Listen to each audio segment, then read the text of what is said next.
She listened hard in the dark. Was he moving? Coming towards her? She went to get up, but suddenly Jack was on her, pushing her back onto the bed, the stink of stale beer around them. She knew not to struggle. His breathing came through the dark but calmed a little against her stillness. He released her and flicked on the light. He seemed to fill the room with coiled energy.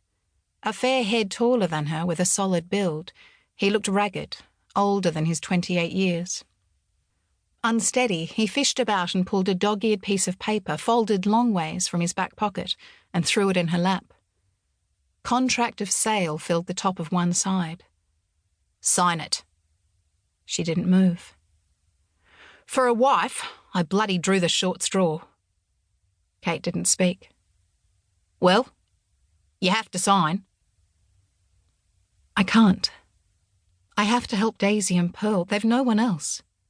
Pearl? He almost spat the word. There's at least 10 blokes in this district with black kids running round. You think they acknowledge those kids? Much less raise them. I must, because Dad... Must? Your duty is to me. Duty, Kate? You don't know the first thing about it. She knew to be quiet. Honour and obey. Oh, bloody bay. What if women folk didn't do as they were told? Jesus H. Christ. Kate listened, hearing nothing in the rest of the homestead, hoping they'd stay asleep. You do as you please, as if you're a bloke. He was incredulous. And don't think I don't know about that eye-type bastard sniffing around you during the war. Kate steeled herself again not to react. She was now deeply ashamed of herself, of her wartime affair with Luca, even as brief as it was. The years since had shown her her madness. I'm bloody away doing my bit in the war and he's here having a go. She cried then, trying not to make any sound for fear of getting him angrier. Jack had left her and gone to work in the islands 3 years before. Why was he back now? The bloody war put ideas in your head. And you're burning off too much, I hear. No. You think you can run this place? You? Now you do something right for bloody once. Sign. He jabbed at the contract in her lap. A wet circle formed on the deed, a tear fallen on the paper. Very slowly, firmly, Kate shook her head. Backhanding her, he knocked her across the bedside table. She crashed onto the floor, the lamp with her. You're a bloody disgrace. His voice was thick with grog and anger. Her face burnt from shame and pain. In shock, her mind moved slowly.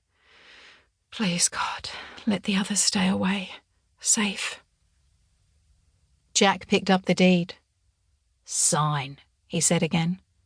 She shook her head. She couldn't. You'll sign, all right. He started to unbuckle his belt. Suddenly, there was the sound of a shotgun breech snapped shut. Jack's head spun round to the barrel as it was pushed into the room.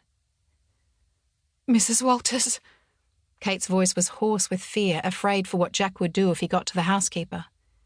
He moved towards the gun. The barrel swung away from him to point out the open veranda doors. Bang! A single shot filled the room, deafening them.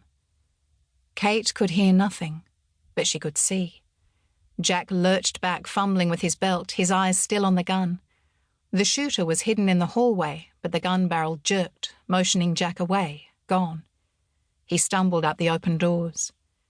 Her ears still ringing, Kate followed onto the veranda and with a shaking hand threw on the yard lights, daylighting the homestead garden and yards of the house paddocks. Even lit up, Jack didn't look back. He went over the homestead fence running on towards the creek. Soon headlights shot into the darkness from the gully as a car swerved round and off towards the main road. She turned inside, shocked to find it was Harry, not Mrs. Walters, cradling the shotgun. Kate felt ill at what might have happened. Harry was just 13. But he was grinning, a mouthful of bright white teeth. He was as tall as Kate, but skinny, his blonde hair in a short crew cut. I showed him, eh? She heard through the ringing.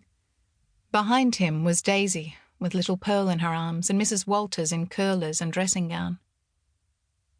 You all right, missus? Daisy rubbed one ear.